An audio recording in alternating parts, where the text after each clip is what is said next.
cheap solar power, batteries, and electric vehicles are changing the transport and energy sector as we know. I bring in guests to this podcast who will help you with their ideas to navigate this energy transition. By the way, this episode is also available as a video on our YouTube channel. Just search Energypreneurs. Thank you for joining. Hi, good evening from Manila. Xiaochen, how are you? I'm good. How are you? I'm very good, thank you. We never spoke. I think we connected quite some time back when I used to work for the bank. Yes, exactly. And at that time, I also worked for the bank. I worked for the World Bank. You work for ADB, and we connect for definitely more than 10 years. Yes, but the time flies. But read through, you're doing some amazing and exciting thing now, right? Maybe you tell us what you have been doing, what you're up to. Yeah, sure. And currently, I'm leading AI 2030, and we are a 501c3 nonprofit, and with a focus on mainstream responsible research development use of artificial intelligence. Currently, we have over 1,000 members who are part of the AI 2030 and from over 30 countries driving the global responsible AI movement. And I also lead FinTech for Good, and which is the venture building, leveraging emerging technology to build and accelerate ventures. And so both, again, have a for good component. And that's also just come back to my World Bank background. And then that has always impact on emerging technology, and innovation have always been something I have been working on in the past 20 years. Yeah, very hard to let go that developmental aspect. Yeah, exactly. You don't know how to do it differently. You don't know what else that's out there, which is more important than this.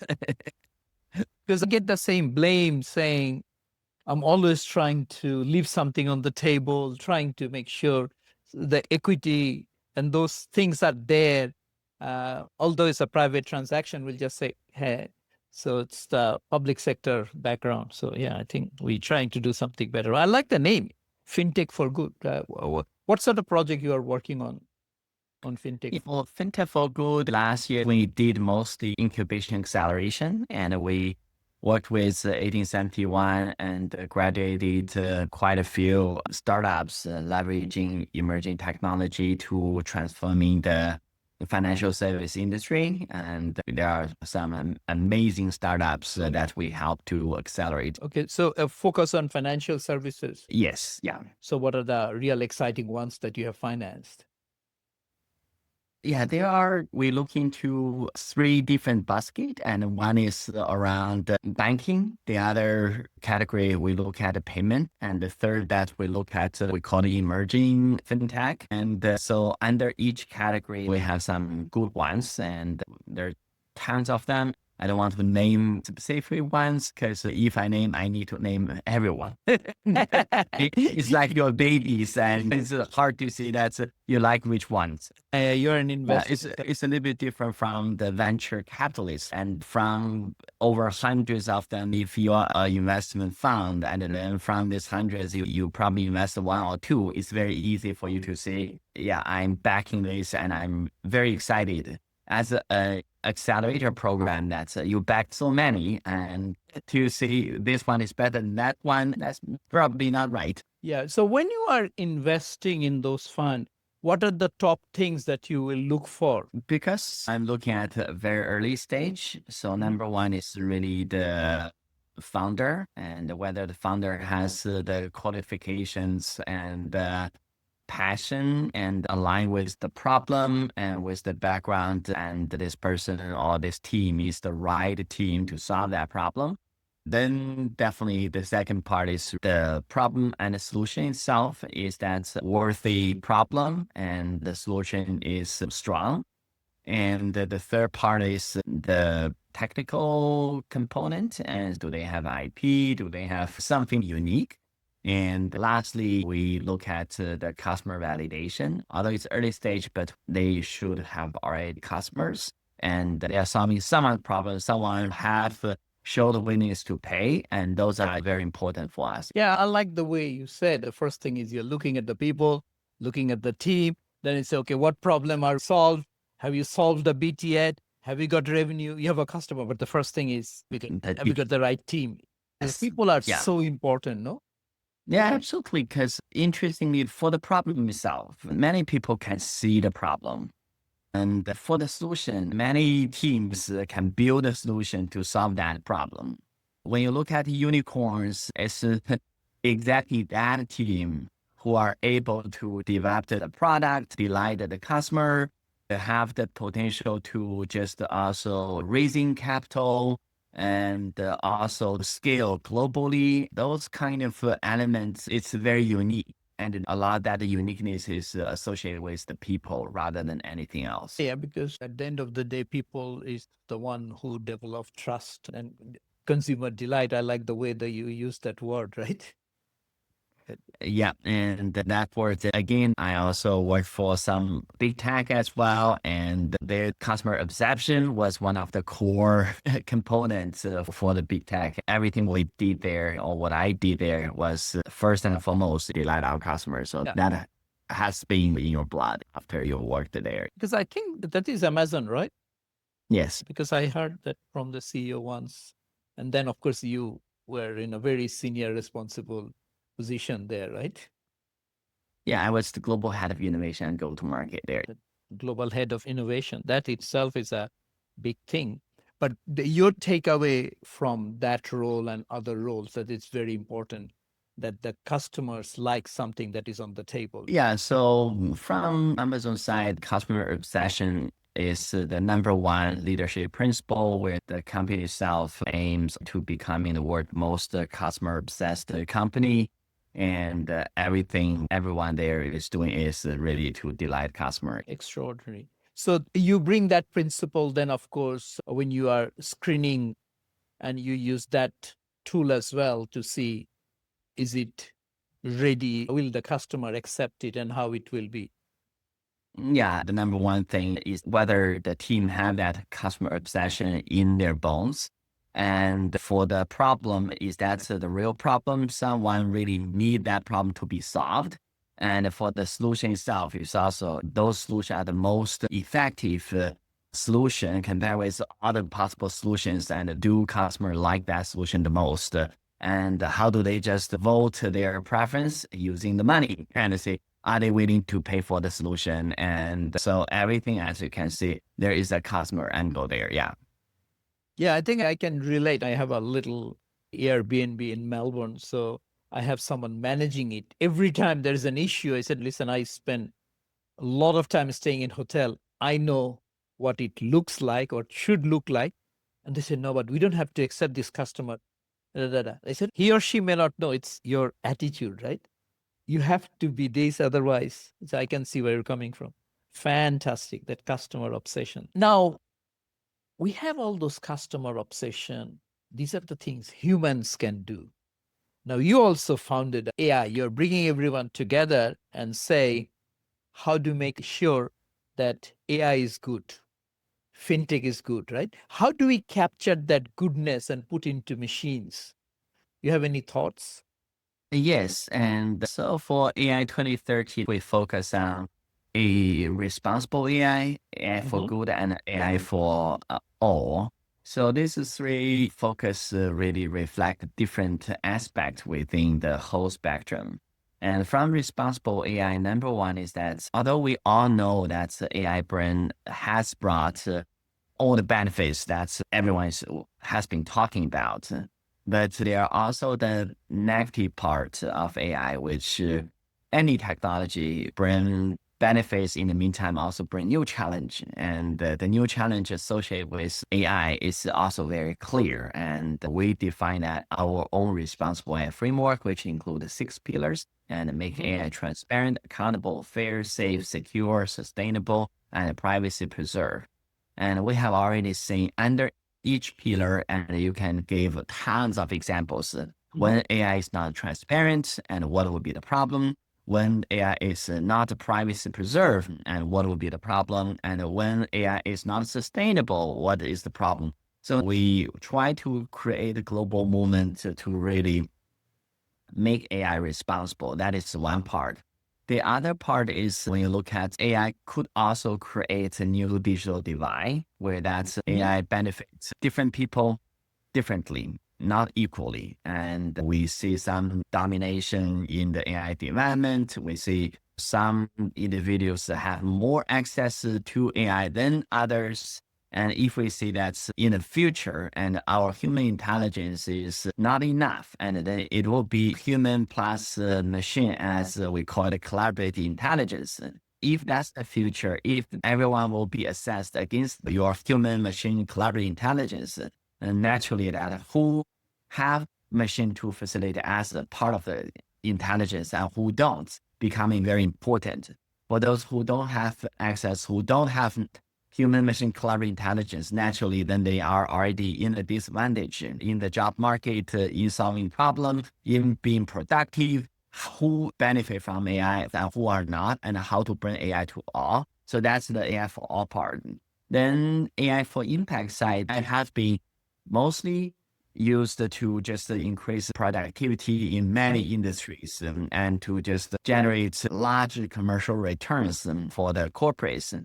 But again, AI, as any other new technology, can be used to solve some worthy problems like AI for climate, AI for healthcare, AI for financial inclusion. And so many of the innovators are looking at, we want to empower them to just leveraging emerging technology like AI, Web3, Metaverse, and all that to solve good problem and helping people improve their life and supporting the environment and contributing to United Nations Sustainable Development Goals. This is a huge challenge from what you just said. If we say that simple things, collaborative intelligence, you mentioned that term, and then digital divide, like somewhere there should be also attitude coming in. No, I was discussing the other day with another guest that the divide between maybe north and south, the develop and the developing will narrow because of AI. But within that band, maybe within a family, within a community, someone will really create a huge gap because he or she has the right attitude. Everyone might have the access, but someone with the attitude might have a better relationship of this collaboration with his or her AI. So how do we tackle that? Because a lot of people will not just move, and a lot of people say, no, this is too complicated, I don't like that. But others have moved on, no? Within the same group. Yeah, and I think it's, as you said, it's a complex issue. It's Yep. not one reason contributing to the final result. When we want to induce a new trend, you need to really work against. System thinking is very important, and this is a systematic problem and need a systematic type of solution. Attitude is one cause where someone prefer new things, and if you just look at the curve for technology adoption, you always have these early adopters who just have that attitude and then love new technology. And you always have those who are waiting later adopters. So that is one part, and that is natural, and you have to wait. But there are other gaps which are not related to the preference. For example, senior group. If majority of the product is designed for a certain age group, and the very specialized need for seniors or youth are not being included. Naturally, when you look at AI, what is AI? AI basically is trained by bunch of data, right? And those population, their data are not in the AI model training. Naturally, the AI will not be effective for them. And if AI as a tool is not effective, naturally, they don't have desire to use it.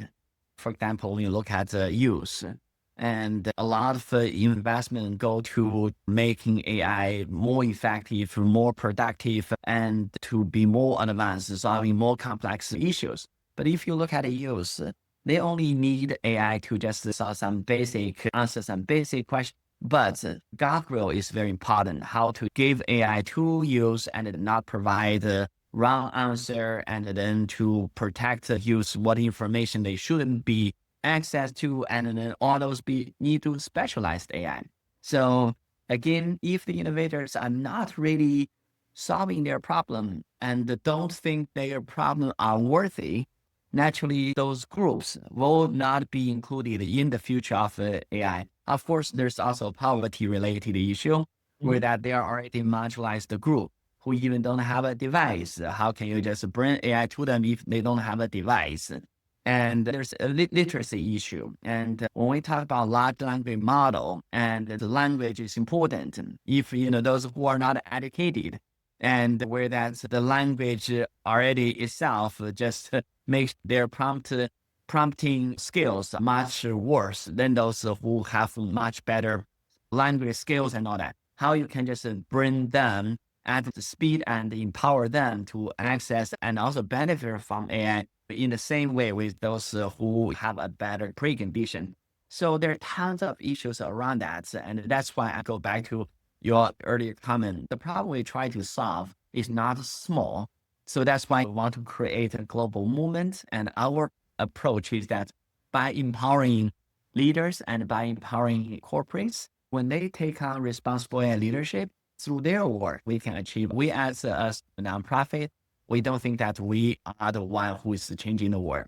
We're the one bring people together, formulating the problem, communicating the problem, and empower people in becoming leader when they solve the problem. If the AI developers and the AI adopters take responsible AI and put this hat on their AI adoption development process, naturally, our goal is by 2030, all AI is responsible AI. If that happened, and then that's a problem being solved by everyone. Fantastic. So, responsible AI, you are just enabling the people who will make decision to raise the right Make better questions. Yeah. decisions. For those who will decide, so that Yeah. you flag the questions or flag the issues, so that when they make those decisions, they are aware of like the 6 pillars that you mentioned, right? So they should use that. But there is still the cultural difference. I remember early days of AI, there was this famous quote or a print that, okay, a self-drive autonomous car is running through and 3 people, one old person and one with a child, and then which one should the car hit? Because human make mistake and randomly hit. But I remember that there was a huge difference from nationality. Japanese said, we'll hit the tree rather than hitting a human. I'll kill myself. And then some very commercial countries, they said, no, hit the old guy who's not beneficial to the society. Someone said, no. So those things will come in, the cultural difference, even in the morality compass. So that is also one dimension, maybe very finer detail now, but moral compasses are also different in a way, no? Yeah, definitely. AI ethics is a issue. Again, it's a complex issue, have many layers. And one layer is from the AI model training, where currently what language has been used in training the AI or large language model. And the language, all ethics, religions, and all cultural elements are embedded in language. So if, the large language models is dominated by one culture over other cultures. And when other cultures are using this, and then you basically inherit the value of judgment from one culture to many other cultures. How do those cultures react? And so that is definitely an issue which is being discussed. And number 2 is that we call the plural perspective of AI. From the foundation side, make sure that different data reflect different culture are being reflected in the AI model training. So that's why is that large language model the best way to just solving the efficiency problem for humans? May not. What are other options available for different cultures? So each culture has their own models reflecting strongly of their cultural value, the societal value. And that itself is not a ethical discussion. It's also a technology discussion where what kind of technology can really better serve that humanity or better serve specific population. And is large language model the best? So then there are a lot of ethical thinking lead to technology related discussion. And the third component is that AI made mistakes or AI didn't make mistake, but the core value inherited by the AI make certain decision, and that decision impact other folks who don't really embrace that culture, that value, and there are consequences. So for those consequences, people need to be compensated. And who should just compensate those consequences? So there are tons of discussions which are very complex, but again, some are at the technology level, others at the data level, others at the policy. So there are tons of things need to happen for this complex discussion. Yes, indeed, it's very complex. Obviously, you are having so much fun. So, what else you do when you are not investing and working with AI? What do you do for personal life to keep your mind on? Have young children and you don't have other than work or things you have to do, your life is just being 100% occupied or fulfilled by your children. So then in my case, I have two young children, and if I don't work, if I don't read, so all my time is being filled by them. How old are your children? 3 and 5. Oh, wonderful. Oh my God. So then you also have to think what future you are leaving behind, because Yeah, these are the one will grow up with AI, right? yeah, that's exactly. My daughter is 5, and every day before bed, and she will talk to AI for 5 minutes, and a lot of use perspective that I learned from her. And when she got frustrated and asked AI, "Why do you just repeating the same story? Can you tell some story which is more real?" And comment, "Baba, I love your story much more because AI always tell the same thing. And although when you listen to the language quality, AI will tell very AI stories that human creation is very different from AI creation. And there are very clear needs that AI are not fulfill for children. And from that perspective, I learned from them and they gave me perspective as well. And that perspective is not only about what world they need to inherit from us, but also just even for now, they are unmatched need from children. And that is a very good market for business. But again, business didn't prioritize to meet some of the needs. It is complicated. I'm reading one book today on one of the sections I was reading as to how people should rely on specialized AIs for mental health issues, not necessarily Chat GPT, because Chat GPT don't have. But of course, a lot of people are using it, and the ramification. And when you start thinking, I'm a technical person, I don't know much about those. But when you start thinking, yeah, it is quite scary because people can get really carried away, because AI will give you the answer that you want to hear, whether right or Yeah, wrong. that's exactly the reinforcing models, where that's reinforcing in the sense is that you are right and I will find answer for you.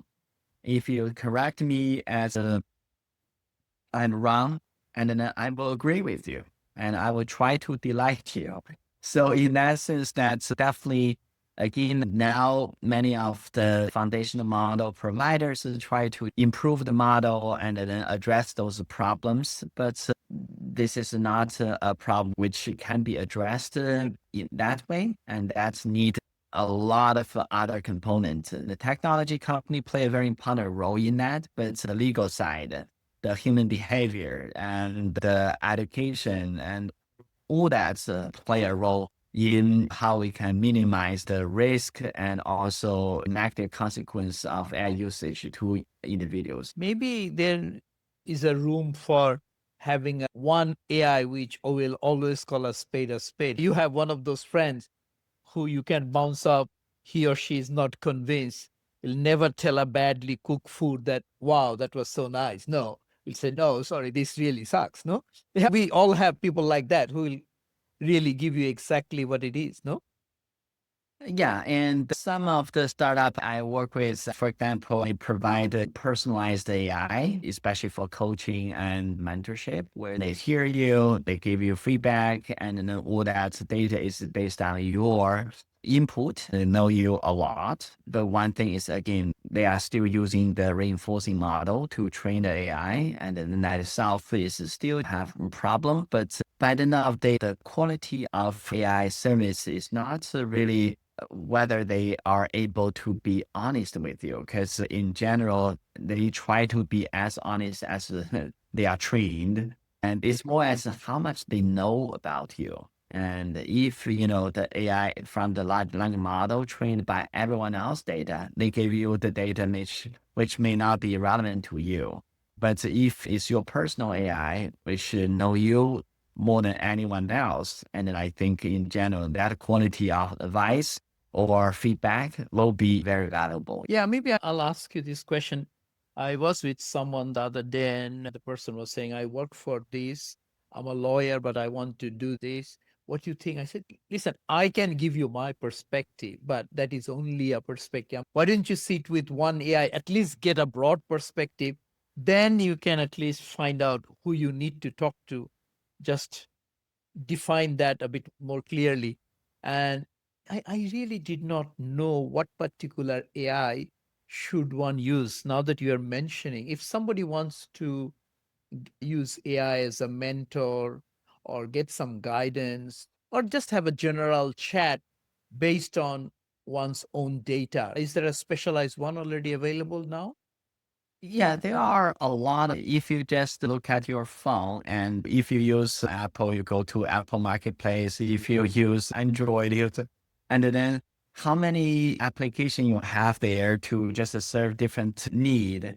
And now that's a similar AI agent marketplace is being developed. You are able to find a specialized AI agent in the AI agent marketplace where that serves specific need. So Apple App Store has already agent. It's not necessary in the Apple Store. For example, if you are in the ChatGPT ecosystem and you go there, and then there's the marketplace for the application developed based on ChatGPT, similar for Google Gemini and others, Llama, and then they all have their own ecosystem. They have different applications, say for mental health, for career guidance, resume writing, and any service you are looking for. There are some specialized AI agents that are being developed based on leveraging some foundational models which are already available. How much of your work on a day-to-day basis involves and how many AIs are you using? You must have AI on every aspect of your life now. Can you take a day of an AI expert? Because for many of us, you may be at least 5, 7 years ahead as an early adopter, no? Yeah, I am early adopter in general, people around me who are very similar, and we are using a lot of different AI for writing, for improving, create videos, to just do all the operational related tasks and to bounce ideas, improve strategy, writing proposals. And so anything in general, and also create for entertainment, create music and design arts. And those are all in my life and I'm using them. And I have quite a few people who are very similar like me. And we have seen a lot of benefits of the AI usage, no matter if it's from solving an operational task or to just engage in some entertainment related activity. And typically either you spend a lot of more time or you spend a lot more money. And now with AI, that's all that becoming reachable, and with reduce the time, reduce the investment, where you can become a composer, you can be an artist, you can be a Superman in your job, and then all that benefits are very clear. Yes, but the ultimate constraint we all have is the limited time that we have, right? So do Yeah. we use a tool? Because I started, then I gave up. To go back, I was using a motion that basically looks at your calendar and fills up things based on pre-agreed priorities. So suddenly cancel a meeting, it just fills up. No, this is what you should do. Okay, call mom because that's one of your things to do this week. And you said you would. So do you use any sort of AI for planning your? I don't use because my time is very fluid. And to informing AI, and also my information is in multiple places. It's not only in email. And because I'm managing a network and with thousands of members, and people reach me with WhatsApp, WeChat, and LinkedIn and Twitter and all different places. You have one AI to access everything, or it's very complex. So far, I have not gave my planning capability to AI yet. Yeah, because as you mentioned, all those channels that people try to reach, you almost need a manager to manage those communication channels. Sometimes it happens, I'm sure, because we all have multiple devices also. Yes, I remembered that, but where was it? In general, I also care a lot about my privacy. If you want to allow one planning software to plan your life, then you need to first giving access to your life. I don't think that efficiency gain is strong or big enough for me to sacrifice all my privacy yet. Yeah, you need to create a code name for everything like we used to do as a teenager, right? So if it falls on wrong hand, no one knows what this is about, right? That itself Right. is another work, right? Now, what you tell people now on Instagram or Facebook or anywhere, any platform, LinkedIn, there are a lot of people offering AI courses. You should spend a week here, there. And a lot of people are thinking, yes, I need to get into the AI space beyond ChatGPT or beyond the top ones. Is there any approach people should take to learn a bit more about AI? I Have think any recommendation? before you choose AI course or learn about AI, learn about yourself. And that's very important. Everyone should have individual personalized learning paths where that's tailored to your own need. And how do you want to use that knowledge for what purpose and solving what problem? Do you want to get a new job? Do you want to just keep yourself to be on the forefront of testing, or do you just want to use that to make yourself more efficient? Or when you use it, you find, oh, actually, I'm not effective enough. Every learner's problem is very different. And to learn at this point of time, by the end of the day, go back to your planning question. It's really planning your collaborate intelligence with AI. So you have limited time and you have something which need to happen now or yesterday. You have something need to happen tomorrow. And then you have something you need to plan in 5 years. And to achieve each of those specific tasks, whether you need a different type of AI literacy or AI capability, and then plan accordingly. And one thing, again, go back to this more generalized or purpose build, and then find your learning path with that purpose build rather than more general, and where that can solve your problem better. And the three problem or gaps we try to fill are including, we try to address the awareness gap, the tooling gap, and also the learning talent gap. So we know that in the space, there is a big responsible AI talent gap where engineers know how to build, how to code, but they didn't really have sufficient knowledge about human-related scientific knowledge. And vice versa, people in the liberal arts community didn't know coding and all that. If you are a decision maker, a lot of them don't really have a framework. You ask them, you are managing $1 billion company, but you don't know how to make your product responsible and addressing your customers' specific need, help them to managing risk. If you don't have a framework, naturally your company in the long run may just have impact. So then we developed a course called the Certified Responsible and Leaders course. And we are helping leaders and GRC professionals, technical professionals, where they are building AI and understand the responsible AI fundamentals and understand different AI risk management related framework, and also understand how to operationalize them with AI management processes in the organization by learning from the professionals and leaders. Through those processes, we are empowering professionals who have leadership position to really bring that responsible AI leadership in your hands and then to just make that decision right for you and for your company. So that is one example why you need to just look for specialized learning paths for you, because you have a very different purpose of using that knowledge compared with everyone else. You know what? You just reminded me of a conversation many years ago. And by the way, you established that I'm an AI expert. Many years ago, I think in Melbourne, I went to buy a fishing gear. We went drive and said, okay, let's go to. And I met this gentleman I could not buy. I came back empty handed. First, you have to decide, are you going to fish in the river or on the ocean? What type of fish? Is it? And he asked me, of course, he's an expert. And then I came back. I said, oh, come back, let me think. So precisely the point, because you're an expert, you are saying, do your homework, decide what you want. Once you set the goal, then you can see to reach there, what are the things I need to know? So that's precisely because non-expert would say, just do this. It's very similar. When I work for the cloud company, a lot of folks just first start from AI. But if you have not built your cloud operational excellence pillar and your infrastructure is not ready, and when you bring data AI into that, naturally your whole operation will have a serious problem. And before the cloud side, that okay, I'm all into cloud. But then again, if you have an organization foundation and you have not allocated resources and all that into a specific pillar to make your organization resilient, and naturally, a lot of that is really go back to very specific need. You think that the need could be that everyone is learning it, everyone's using it. I'm afraid of missing opportunity. Or you have a very specific need. And so the consequences are very different, right? And if you just are afraid of missing opportunity, any learning is better than don't learn.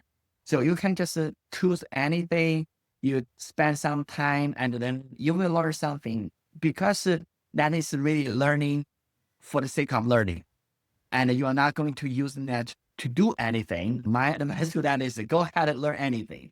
But if you have very specific, like the fishing example you gave, the goal, if you buy this tools, and then you don't want to buy a tool, finally, that you cannot really get any fish. You have very specific tasks. So that's why the person asks you all the questions, make sure that you buy the right and you get the right fish. Similar thing for AI learning. If it's not for the sake of learning, after you learn AI, you want to do better prompting, and you want to just use AI to do entertainment, or you want to using AI to get a job. And then that need you to do a lot of learning about yourself. You don't want to waste the time. Yeah. Because if you do not know where you're going or where you want to go, when you reach there, how do you know that you reach there? So both World Bank and ADB, we worked in those organizations, has something called a design and monitoring framework, right? So when you design a project, you said, yes, we know we are building a bridge or a power station, but what problem are we trying to solve? Whose problem are we trying to solve? Right? You have to answer those so that when we solve, then we know, yeah, this actually was the right solution. A lot of people get annoyed. I said, no, we need to still understand. Then when we have solved it, how does that transformed world look like? It's difficult, but the issue is, if you have solved that problem, if you have built that power station, people's life will be different. How different that is and who that is. So yeah, these are all difficult questions, but equally applies to everything else. And you very nicely laid out those factors that before we jump into learning AI, we need to know, why am I learning? If we are missing out opportunity, fear of missing, but again, what fear, right? What exactly you think? Who are your competitors? Is your cousin, brother, or yourself, or whoever, right? Thank you. Yeah, Is there anything else I could have asked? Anything else you want to highlight? Yeah, I enjoyed this conversation. And so I don't think that there's anything. I really enjoyed this conversation. But what's your view? Just my interest area, solar power and batteries and electric vehicle, all of them, especially cars will have a serious AI, right? Our transportation is so much part of our life, right?